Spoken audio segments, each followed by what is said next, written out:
Ladies and gentlemen, thank you all so much for being here at this AST webinar, possibly the last webinar we attempt. Can I start by actually apologizing for the technical fault that has delayed this and all the movements around. Thank you so much, though, for sticking with us. Yeah. I'd like to just really briefly start off, because we'll speed up so we can get to the main event. For those of you who don't know me, I am George Percy. I'm president of the Atlantic Salmon Trust. And it's a huge honor to have you all here with us. We were about 450. We're probably about 5 people now. But of those 450 who originally joined us, we actually have people from all over the world here. We've got people from the Pacific. We've got people from river trusts, river boards, central government, and actually most importantly, and people I'd really like to thank, are the people who have joined us who are part of our smolt tagging program that's been running for the last month or so. You guys have done a phenomenal effort, tagging 1,900 smolts across 20 different rivers on both coasts of Scotland in a very short space of time. Thank you all so much. And thank you also to the Macallan for hosting this event. While you're sitting in front of your computer screens, we are here in this amazing distillery on the banks of the Spey, and we are incredibly grateful. So very briefly, what's the purpose of this evening? The purpose of this evening, for me anyway, is to showcase the work that the AST have been doing. But I think it's also more than that. It's also to give a certain amount of hope, I think, to everyone out there, that we are working with a number of organizations to really change things here. A lot of money is being spent on salmon conservation, and I think we can actually make a big difference. So on that positive note, I'm going to hand over to Pedro Landale, who's going to take us through this evening's entertainment. Hi everyone, I'm Pedro Landale. I'm really, really sorry about that little bit of a delay. It's actually so much easier to do it in person than it is to do it on a Zoom call.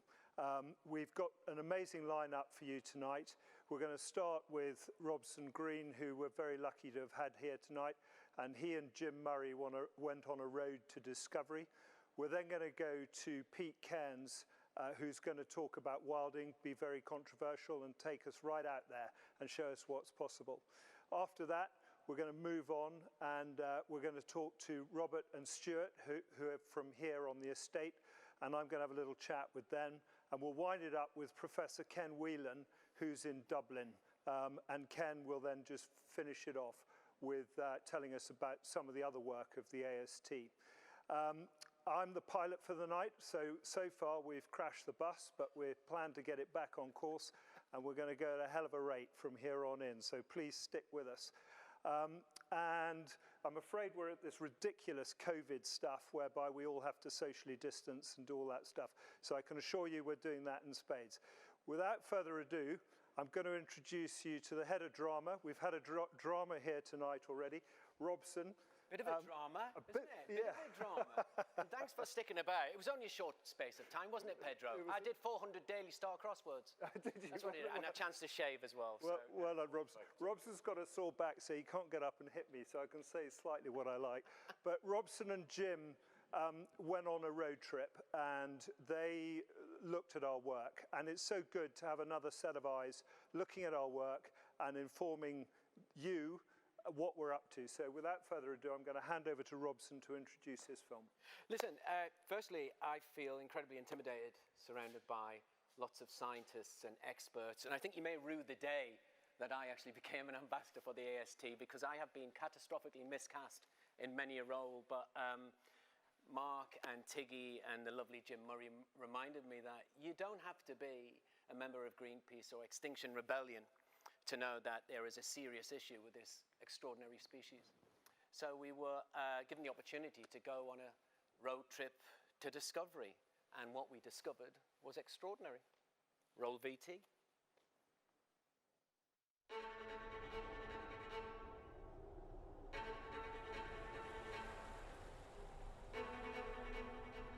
The story that has unfolded over the last 2 days is an extraordinary one on a scale that I couldn't imagine. This is a species that is iconic. It's a keystone species that is symbolic of so much more than just a fish in a river. This is a creature that represents the problems in the world today. We spend our lives telling stories, and you know, I think this story is a good one. It's a real one, and it's full of hope. It's got all the ingredients for a very life-affirming story. Yeah, and I think there is hope, and as long as there's hope, we keep working to save this species. Mm-hmm. Very good.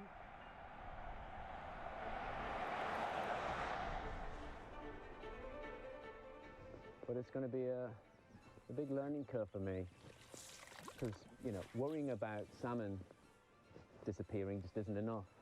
It's no good going on Twitter and going, salmon are disappearing, sad emoji face. So the reason why we're up here this time around is because we want to discover much more about this beloved fish, and not just from the end of a rod, but we want to have a look at a more 360-degree approach of the salmon and what it needs and why it's struggling so much. So we're going to meet a lot of experts, a lot of very experienced people who have given their life to try and save this wonderful species. And we want to learn and share with you our findings so that we can all become more aware of what we can do to help save this wonderful species before it's too late. No pressure at all. Really is it's a joyous collective thing to celebrate, but it goes beyond that, doesn't it? It's a symbol that this river is well. It's a symbol that this valley is well, and it's a symbol of Nice the hope fish, fresh that fish. we can share and spread about what all these rivers and valleys can potentially be like, if we act now. So it's a very symbolic moment when you catch and release fish successfully. Dara, where are you, mate? It belongs to that man there. That's a big fish. That's a belter. You know, I want to walk away after this journey of discovery and be much better educated on what it is that the problems the salmon face, and what we can do now to solve them. And there's so many views on what the problem is, but if you actually have evidence through study and research, and they come up with a really black and white, not argument, but something you can't argue against, then surely with that you can do something about it. So the Missing Salmon Alliance has brought together the leading salmon conservation NGOs in the UK. And it's really to combine our resources. It's not to form a new organisation, but really to bring together the skill sets that we all have. And we're all different. You know, where there's strengths in research, others have strengths in advocacy or communications. And we need to combine those strengths so that we can do the best with the salmon. And one of the many things that you're doing is the East Coast or the Murray Firth smolt tagging project, which I think feeds into the likely suspects framework, doesn't it? It's really that, it's part and parcel of the likely suspects framework, and it's really to find out, as our smolts go to sea, as they're migrating down the rivers, how are they faring, you know, and following them for about the first 100 kilometres out to sea.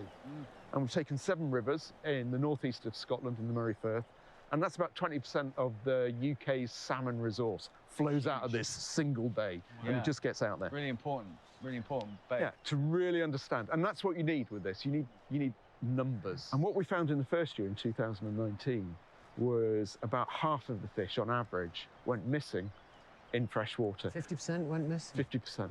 I mean, like you were saying before when we were talking, you're saying in this world that we're involved in, you can't move for opinions. And there's so many opinions of why they're going missing. Yeah. Like, it's, you know, I'm in Northumberland, they're always saying it's the seals. There's thousands of seals just at the mouth of the Tyne waiting to batter those smolts. Oh, it's actually the brown trout. So when you catch a brown trout, Robson, knock it on the head. And it's the cormorants, it's the goosanders, it's the pike, it's everything. We don't have a shortage of opinions. I mean, if you ask 5 people, what are the problems with salmon, you're going to get 10 opinions. Yeah. So what the likely suspects very much trying to do is act a bit like a casualty department. It's trying to triage which one stopped breathing, because that's the one you need to deal with now. Yeah. Otherwise, it's game over. Yeah. Or what's the one with the splinter in its finger? Yeah. And so you can perhaps put that further down the list. And it's really to find out what those problems are and then deal with them.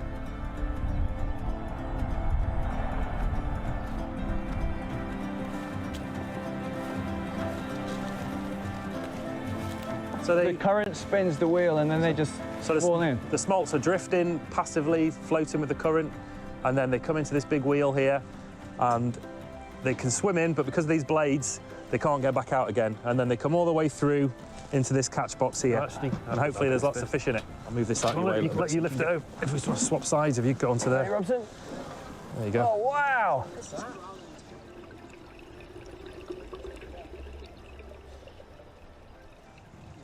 Look at that.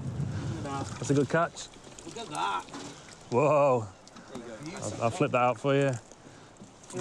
What is your take on it? Is there one main culprit for smolt in the river system, especially here? I think it's important to think about with predation is there's a lot of human impacts that make it worse. So that's really what we're concentrating on here is if you've got if you have a weir in the river, it slows these smolts down, and so they become more prone to predation. So what we're really trying to do is give them a free passage on the way down, and then the predation levels drop. So this is the thing to look at. It's not just predation alone. Predation might be part of the problem, but it's made worse by man's impact on the rivers as well. And when we're talking about percentages making it to the ocean, what are we talking about in a river system like how many smolt are going to make it to the ocean to be able to feed? So we got a first view of that in 2019 when we first did this tracking study, and actually of the 100 fish that we tagged and released here, only 9 made it to the sea. So that's a 91% mortality, which is huge. Which is there's obviously real issues. So what we're trying to do is figure out where those we call them pinch points, figure out where those pinch points are, and then look at the appropriate management action to address that.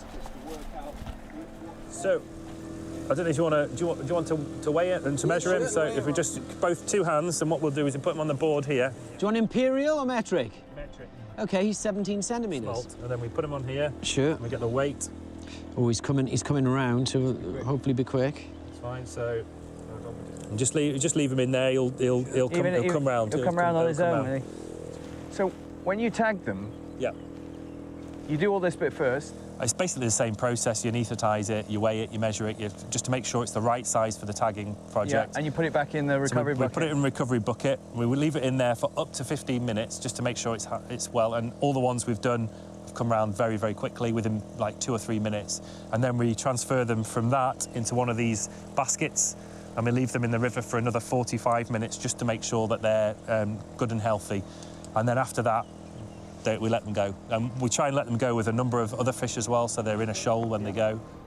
Right. There we go. Who knows? In 2 or 3 years' time, they could come back as double-figure springers, Jim. Hopefully. What an amazing job Chris is doing. Isn't it? What an amazing job everyone's doing. Yeah. What a great story. So in 2019, the original project was looking at where the fish went missing. They wanted to track where they were migrating down the rivers, how fast they got there. And then when they went out to sea, they wanted to see which direction they swam in. The belief at the time, but what is still true, is, fish are leaving, going into the sea, and only about 5% are coming back. So they thought most of the losses were happening at sea.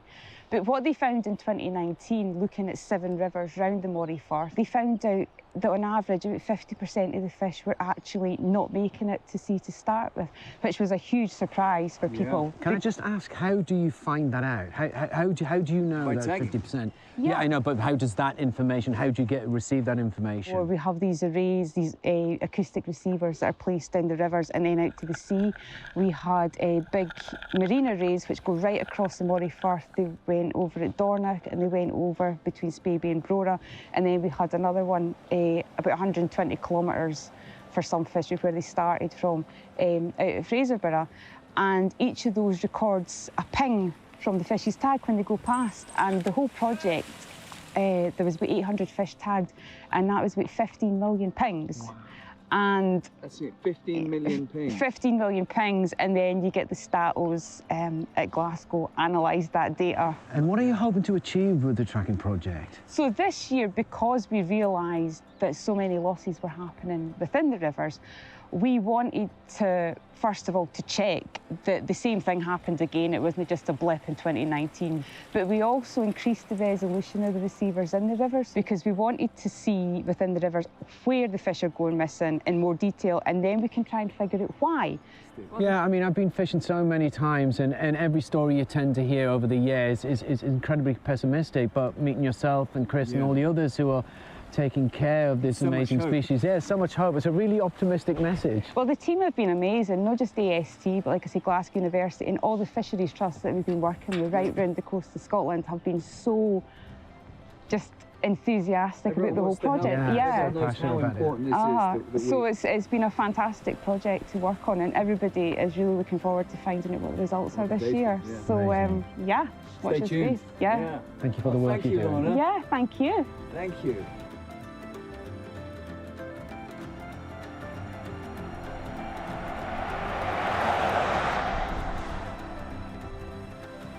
Hi, John. Hi, Jim. How are you? Good, thanks. Good, good. Good to see you. See you. The Loy. We're on the Loy here, yeah. Wow. So, this is one of the main spawning tributaries of the Lochie. Beautiful. Yeah, it's a nice, pristine upland river, isn't it? And you're heavily involved in the West Coast smolt tagging project. Tell me a bit more about that. It sounds really exciting. This tracking project will give us a piece of crucial information that we have not had. Many of us on the ground have slightly been acting blind in a way, is we don't know. We know a lot about salmon. We know a lot about salmon in this river we're standing in front of. As soon as it gets out there, we have very, very little knowledge of it. There's some good work. I mean, AST have been involved in some good work up in the northeast Atlantic, the feeding grounds. Yeah. But you've got this bit in between is how do they get there? Right. And we've got all these marine developments happening, but we don't actually know the paths of the migrating salmon smolts. And if we can work out the paths of those fish, so the young fish going to the feeding grounds, then we can maybe look at protecting those migratory paths when it comes to things like marine developments, fish farms, tidal power, whatever. Oh, okay. You see, so this, you know, before we've been looking at applications for fish farms, for example. Yeah. And, you know, we've been it's slight guesswork. So, John, why is it so important that this becomes a collaborative process and there's such a sense of urgency to it?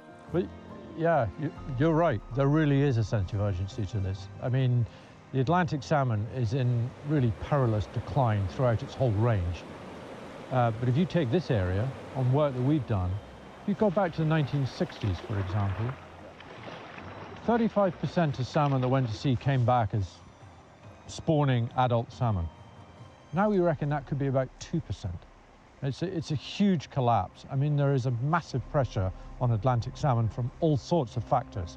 But if we don't do something, it's perfectly possible that in 10, 20 years even, this species could have gone completely from, you know, places where it really was thriving not very long ago. So we have to act, we really do.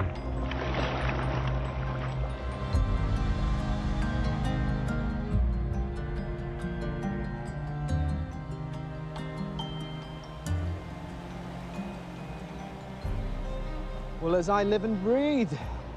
Jess Rogers, how you doing? I'm very well, thank you. How are you? I'm very, very well. So I've just come from the East Coast, yes. And they were using a rotary screw trap to catch the smolts. That's not a rotary screw trap. What, no. It's a net formation. What do we call this? So this is a fyke net. A fyke net. Slightly different. Mm-hmm. It's a series of chambers essentially, and it's like a funnel. So the fish will swim into the funnel, and as they come down, they get trapped. They can't get back out. Right. And then we just collect all the fish in the bottom of the which net, there are quite a few. Yes, this looks quite promising. Oh, there's a few in there, isn't there? The tracking project on the West Coast, it's a vast program. We're talking about a huge area. What are the logistics involved? I mean, how do you actually do it? What are the nuts and bolts? So we have 10 rivers involved, which we're going to acoustically tag salmon smolts, and then we release them to continue on their migration out to sea. Prior to that, we have deployed loads of listening stations, which will listen out for that transmitter, which will ping at a set rate. And we've deployed them out in the Minch between Skye and Uist. So they're actually in the sea, underwater? Underwater. Excuse my ignorance, are these being taken out in boats and just sunk to the bottom of the ocean? Yeah, so we went out in boats and sunk them down to the bottom of the ocean. Incredible. So we've got, I think, 200 receivers out at sea, which will give us an idea of their migration route that they're taking. So the main array is being between Skye and Uist, but we've also got receivers around Mull, Jura, off the butt of Lewis and West Sutherland. So we are covering a huge area to try and work out where the smolts are going. Well, that's what I was going to ask. It's just a layman's question. Why is it important to understand the migratory habits of smolts? There's so much development happening in our oceans now that by understanding where these precious smolts are going, that's key to knowing where you can then put developments. So if we can work out where these smolts are migrating, the exact route, then we can say, okay, this is our migration route. It should be left clear, let the salmon smolts run, and you can build elsewhere. It's just a wonderful, life-affirming story coming across these extraordinary people. And in a way, the work they're doing reminds me of the salmon's journey. There's something working in parallel here. This is kind of subtext to this whole kind of experience. There's some qualities that the salmon has and some characteristics, but there's two that stand out. They have incredible energy and they have incredible determination. And the people I've come across have extraordinary amounts of energy, putting their time and their effort into this species, not only hoping that it will survive, but thrive as well. And you know, it is going to take time. And it's not going to be easy. But when has anything worthwhile ever been easy? You know, and they say hope is a passion for the possible. And I think that really resonates here with the work that the AST are doing and the Missing Salmon Alliance are doing, because without hope, there's no point in doing any of it. And without hope, the salmon has no chance of survival. So as long as we all have hope, then I think there's every chance the next generation can enjoy this fish as much as the ones before us have. I truly believe that if you take care of a river like this, you take care of an ocean, and you take care of the creatures inside it, like the beautiful wild Atlantic salmon, it'll take care of you. Here and here. I truly believe that.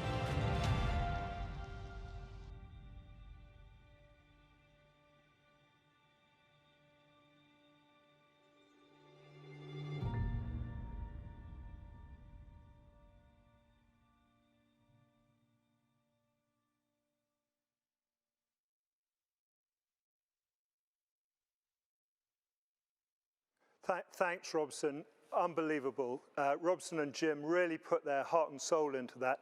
And I just love the bit at the end when he talks about the river valleys being made of hope and we've got to look after them. And it's crucial that we look after these rivers all over the world, not just in the UK, but UK and Scotland particularly. And that leads me nicely onto Pete Cairns. Pete is a director of The Big Picture. He's a big thinker. He likes to tell the stories of what's going on out there, and he likes to push our brains a bit and tell us what might be if we were really to be ambitious. We might not agree in everything he says, but boy, oh boy, do we need to get challenged at the moment. So without further ado, I'm going to hand over to Pete, and he's going to take us on a rocket fuel ride through Wilding. Pete. Thanks, Pedro. Screen's gone. Okay.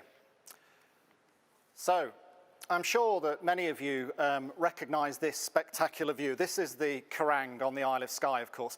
For most people, this iconic view symbolises what Scotland looks like, what they feel Scotland should look like.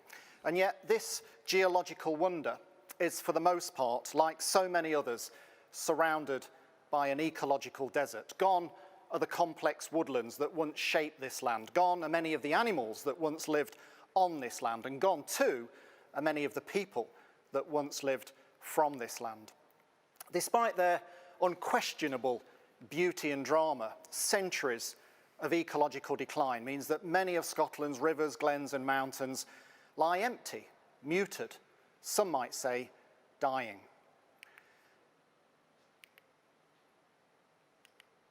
There's an illness that has taken hold. It's a condition that has led to Scotland becoming one of the most nature-depleted countries in the world in terms of the biodiversity that we've lost. It's a condition whereby most people not only accept treeless river catchments as normal, but actually cherish and celebrate them, just as they do with the Kerrang. It's a condition called ecological blindness. And this is a quote from a young ecologist, Gus Routledge. We don't see the degraded landscapes and the animals we've lost because we're not conditioned to look. And Gus is right. Most people don't see the need to fix our landscapes, so they don't perceive that they're broken.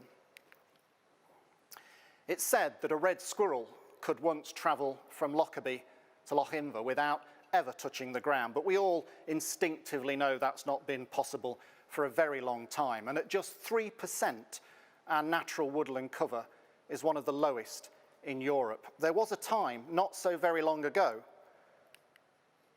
when this glen would have sat under a huge carpet of carbon-storing, water-slowing, shade-providing vegetation. But today, this is an image of ecological blindness. But this is not just a story about the loss of trees. For any living system to function, a community of species needs to work together. The plants, the insects, the microlife that creates the foundation for all life. And over time, it's that foundation, the ecological engine, that has been eroded and dismantled. So this is where we've got to. We've lost all our large carnivores, most of our large herbivores, and if we're honest, we spend our time desperately scrabbling around, trying to hold on to the fragments and threads of nature that we have left. So what has this all got to do with salmon? Well, for me, the answer lies with a quote from a renowned wildlife biologist called Doug Chadwick, who says the essence of nature is wholeness, a wholeness woven from infinite complexity.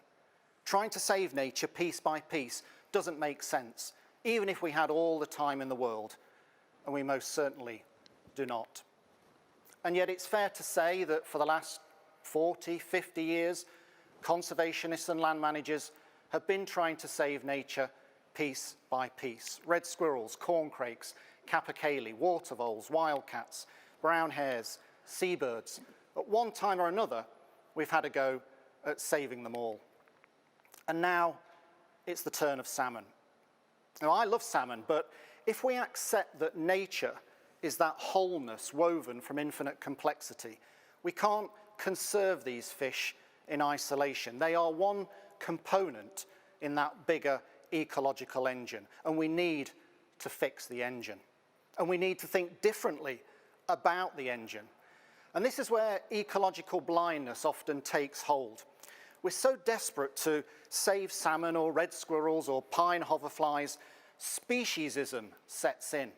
We start to make judgments about those animals that are somehow more worthy of saving than others. We need to think beyond individual species, beyond the riverbanks. We need to see the big picture. We need to understand that the health of our rivers and the life within them is directly dependent upon the health of the landscapes through which they flow. We need rewilding. Rewilding is an opportunity to return abundance and diversity of life to our degraded ecosystems. It's an opportunity to stitch back together a tapestry of life where natural processes drive vibrant living systems. Processes like predation, scavenging, birth, death, decay, regeneration. These are the processes that drive every healthy living system on Earth. This looks like a simple image of autumnal birch trees, but actually this is an image that shows ecological process. Each one of those tiny water droplets has been arrested from progressing into the river behind, slowing the flow of the river. In a few weeks' time, those leaves will fall into the water, enriching the river with nutrients. And next spring, when the leaves grow again, they'll provide food for insects, birds, and fish, trout. And of course, eventually the trees themselves will die and fall into the river, creating pools for young fish. So these are much more than just trees. They're pieces of that complex ecological engine, a mosaic of channels, gravel bars, and wooded islands, where each component relies on the presence of every other component, and where death is very much part of life. The great news is that we're slowly starting to recover from ecological blindness, and that rewilding, or nature restoration, call it what you will, is gathering momentum. Natural river processes are being allowed to recover in areas like Cairns Connect. Young forests are marching across the floodplain for the first time in generations. Rivers, shaded by corridors of alder and willow, are encouraged to run as they want to, as they need to, providing shade and enriching the water for insects, birds, and fish. This is the Upper Cairns at Landale. This is river rewilding after 20 years. And of course, it's not just the trees alongside the river that impacts on the salmon in the river. We have to start thinking about regeneration at a catchment scale. This is river rewilding in its infancy on the Dee. And here in the Calder, these huge woody structures are being dropped into the river to improve breeding habitat for salmon and trout. Many people will be familiar with the restoration of the Rottle Burn in Angus, where a stretch of river that was straightened over 100 years ago has been renaturalised, re-meandered, and allowed to connect with its floodplain. There are more flowers, more trees, more insects, and more fish. What unites all of these actions, and many more besides, is a journey of restoration and recovery, and a recognition that the health of our rivers depends on the health of the landscapes through which they flow. Now, according to the gospel of rewilding, all species are equal. All species are just part of that ecological engine, cogs in the mechanism of life. But it's also true to say that some species are more equal than others. Now, if ever there was an animal afflicted by our ecological blindness, it's this one. This is a river catchment engineer that works for free every day of the year, slowing the water, cleaning the water, and making conditions better for dragonflies and amphibians. They love beavers. Golden-eyed ducks love beavers. Woodpeckers love beavers. And if you speak to a Norwegian salmon, they will tell you they love beavers. It seems very odd to me that we're prepared to incur the considerable cost of replicating the work of beavers, and yet I suspect many people watching this remain resistant to their expansion.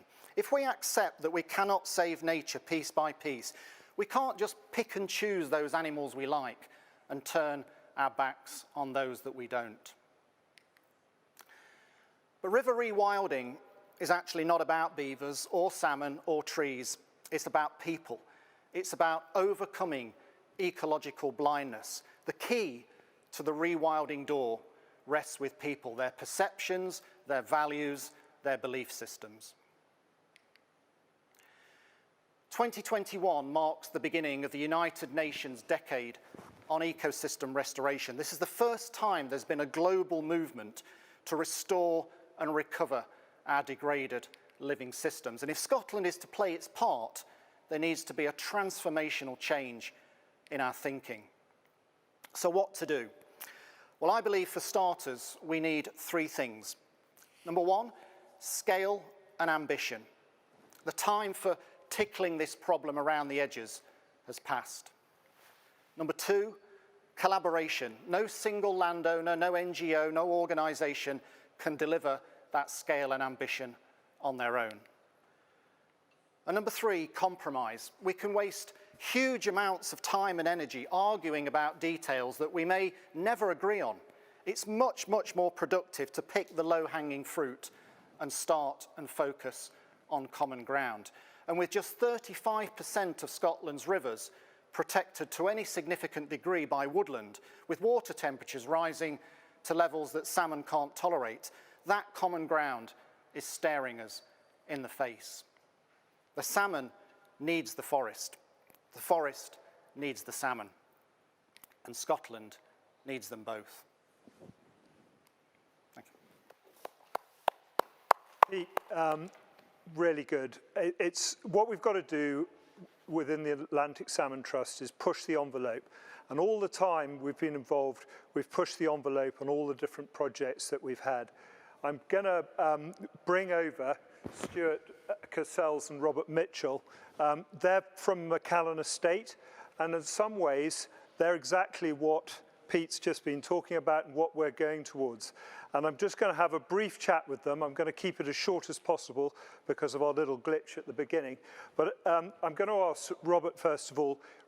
Robert, how long have you been on the Spey? I've been on the River Spey now for 26 years as a gillie.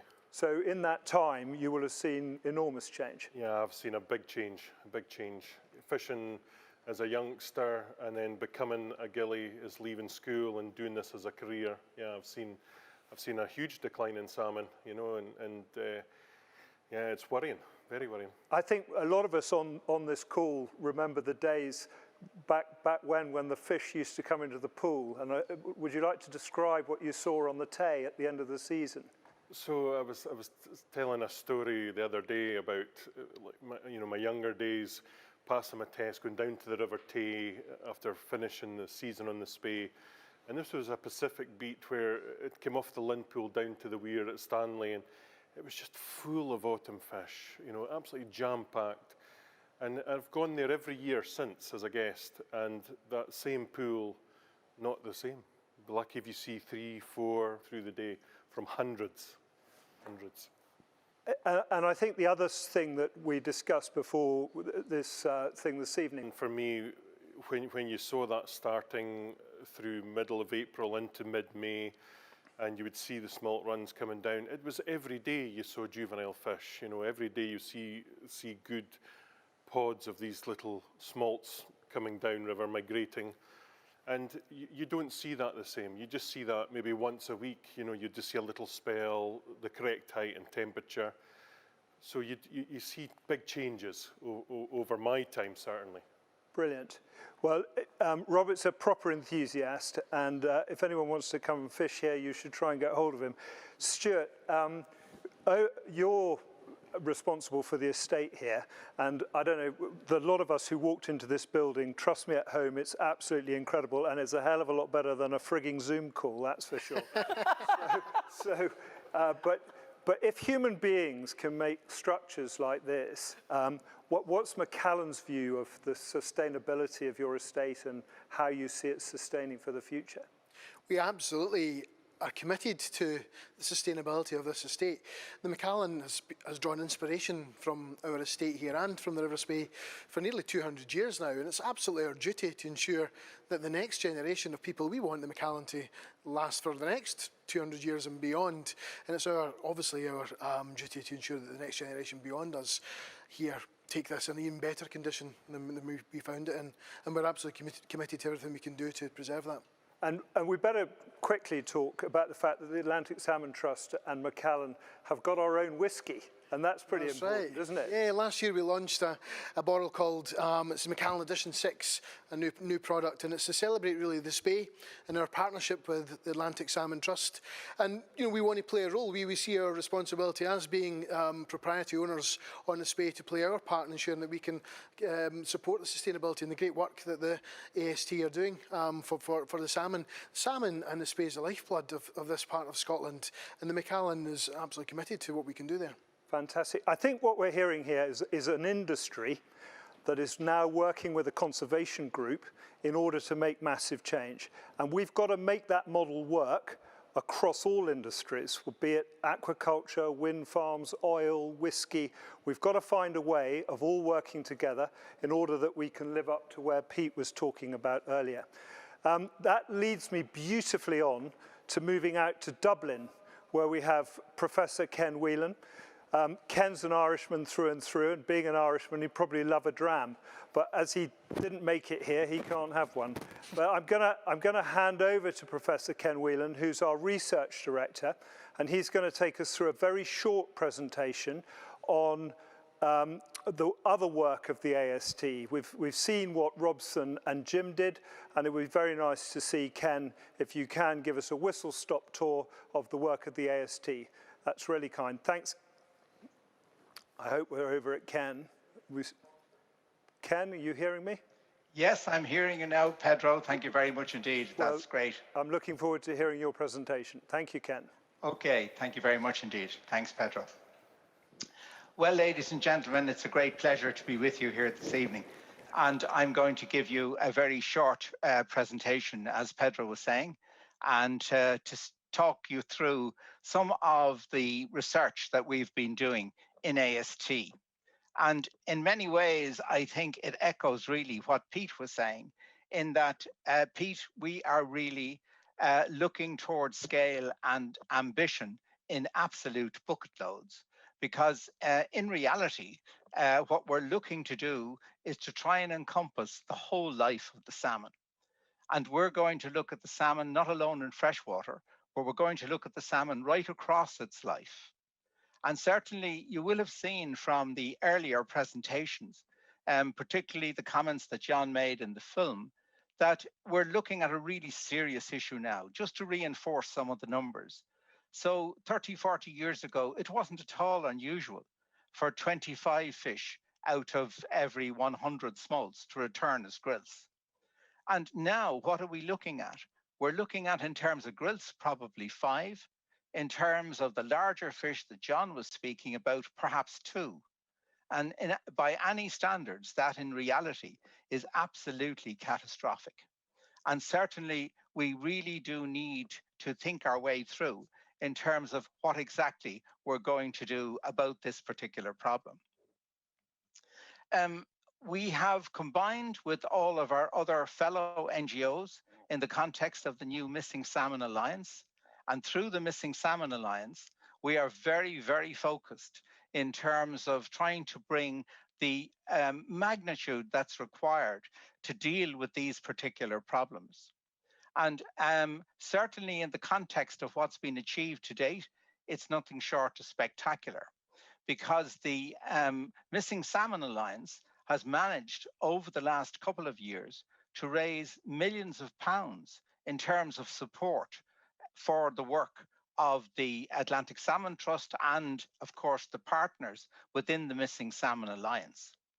And this work is very much focused, as I was mentioning, across a broad swathe of different areas. We mentioned in the film this fantastic project that we have on hand in terms of the Moray Firth Tracking Project.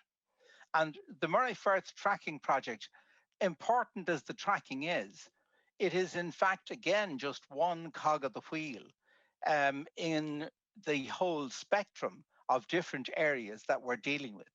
So in addition to the tracking work that we're involved with, we're also involved in modeling.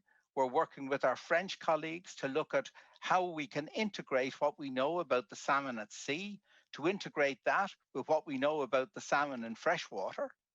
And we're also working on predation, and we're working on the impacts of a whole range of different areas, including the impacts that we have inherited in terms of the impacts from aquaculture. And the system that we're using to try and integrate these particular components is called the Likely Suspects Framework. And I'll deal with that in a little bit more detail in a few moments. But certainly in terms of the tracking information that's coming from the East Coast and the tracking information that's coming from the West Coast is being integrated through that Likely Suspects Framework. And the framework is designed so that it can take all of the various theories that certainly any of you that are fishermen or any of you that spend time on riverbanks, you're well aware that there's a whole range of different views. Some anglers will tell you, oh, it's seals. Again, as was said in the film, other anglers may very well say, well, it's predation from certain fish species. But in reality, we need a technical system that can actually integrate all of that information and that give us a very clear insight into what exactly is what are the priorities in terms of the factors that are affecting the survival of the fish at sea.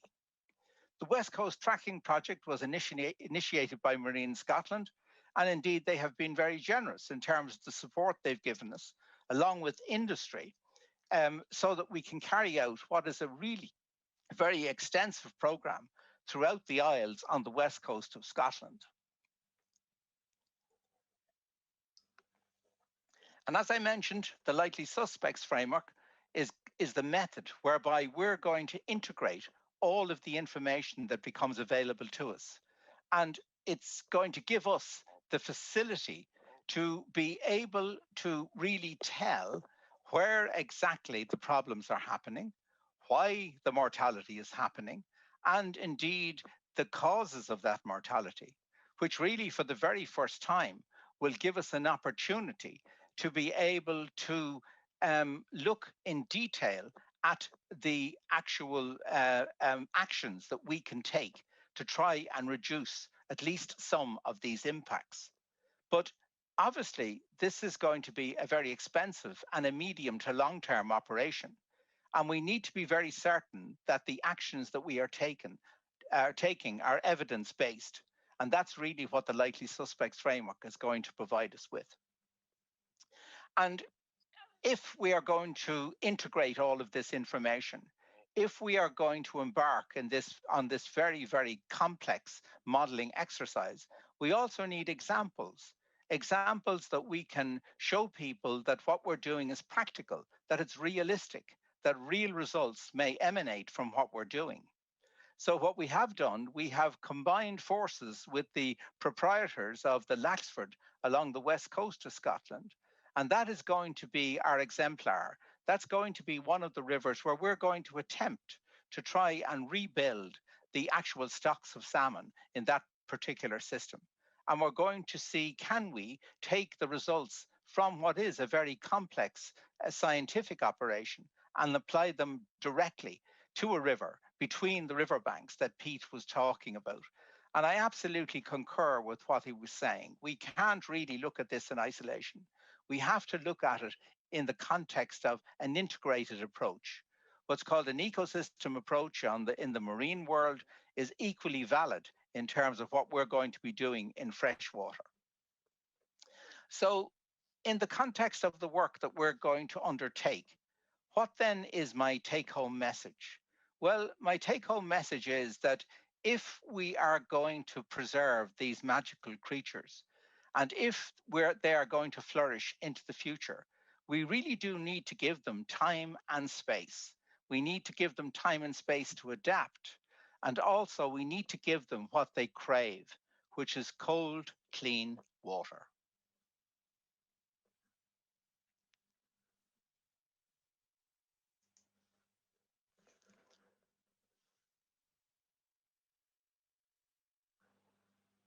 Conversation here about changing the program. We're not going to do that. We're going to keep going. So I'm going to host a little bit of a Q&A. We've had some questions, and I'm going to get the answers as quickly as I can so that people can go and enjoy their supper and a glass of whiskey if they were so inclined. Ken, back to you, if I may. We've shown in the Moray Firth and also not yet on the west coast, but certainly in the Moray Firth, there's a lot of mortality happening in fresh water, which we need to sort out. So why bother with the sea?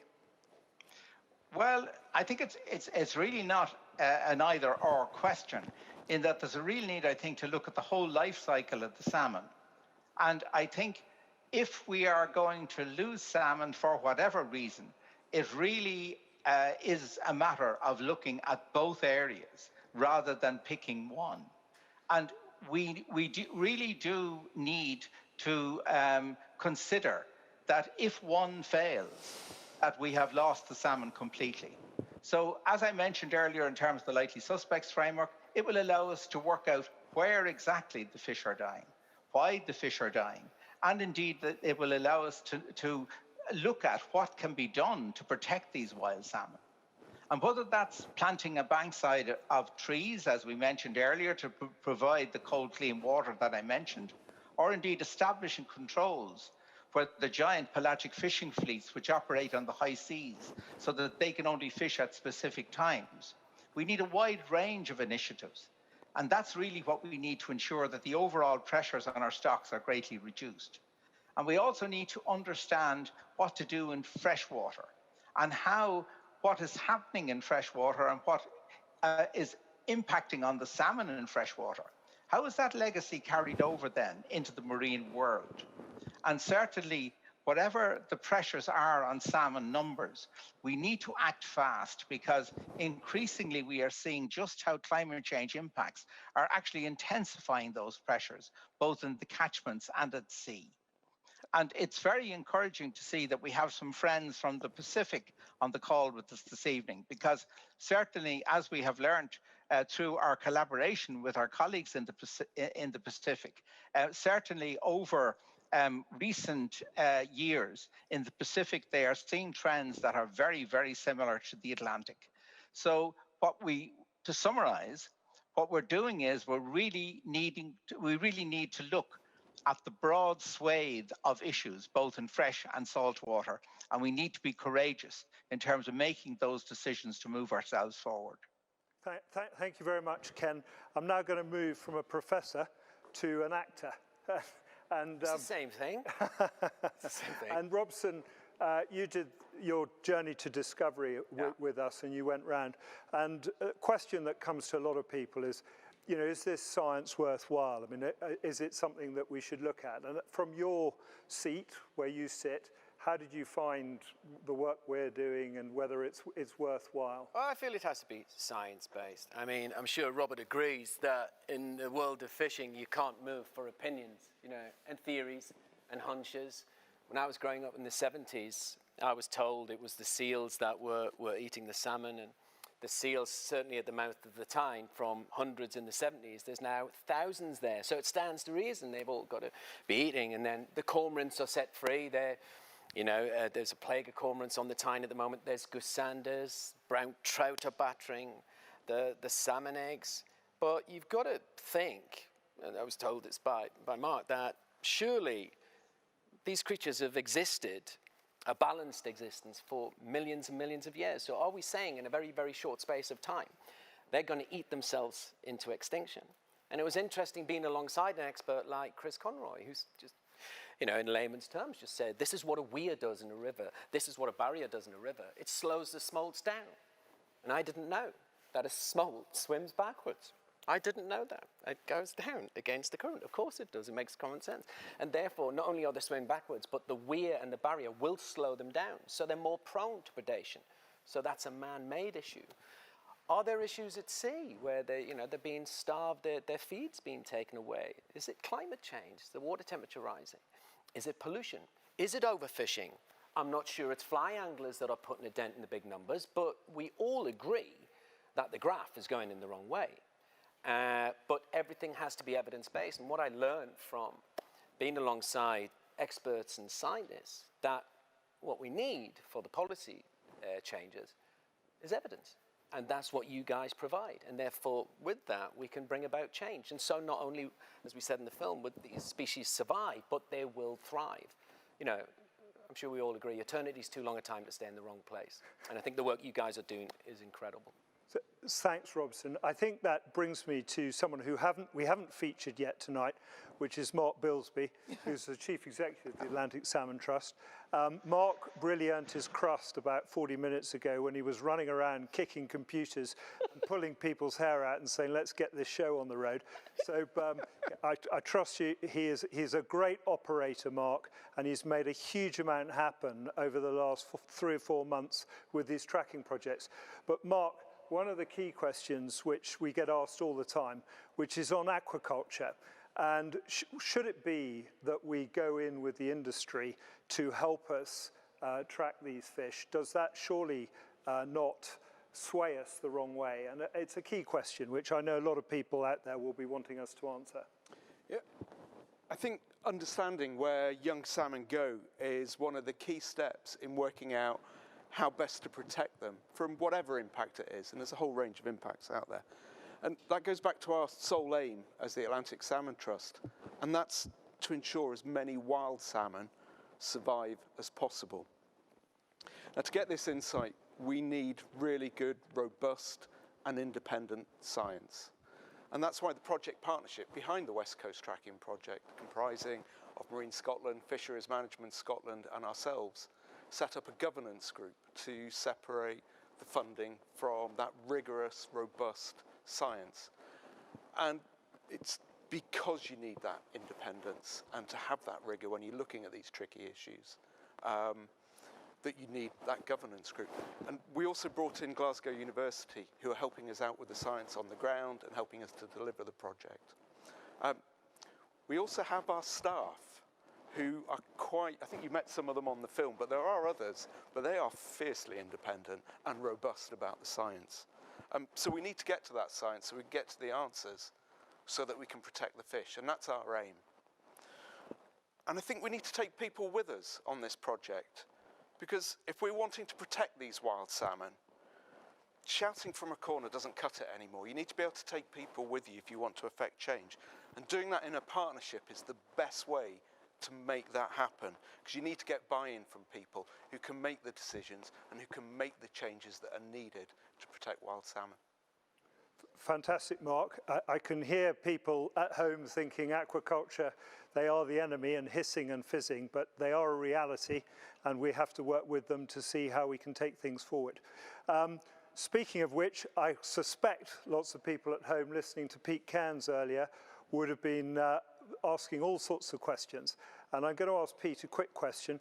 There is no doubt that the thermal maps of Scotland make a massive dent in about 10 to 15 years' time on what's going to happen to our smolts. So Pete, if you had a wish as to how we can get forestry out there, how do we make that happen?